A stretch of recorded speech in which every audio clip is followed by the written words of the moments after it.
I got a HDMI cable from BlueRigger, 25 foot. It's very heavy duty. Getting the screen here. It's got like this netted, what do you call that stuff on the outside of it? It's like a knitted plastic fiber.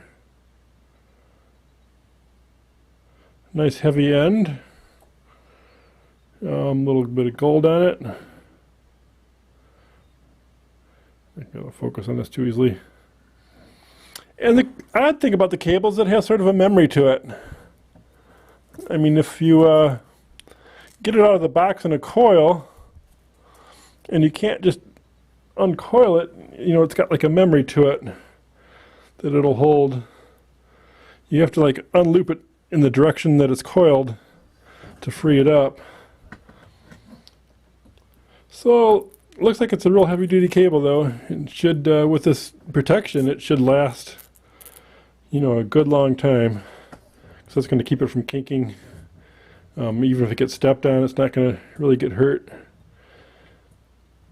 which I'm sure it will in its application here. So pretty nice, and I have used it, it worked. That's about that.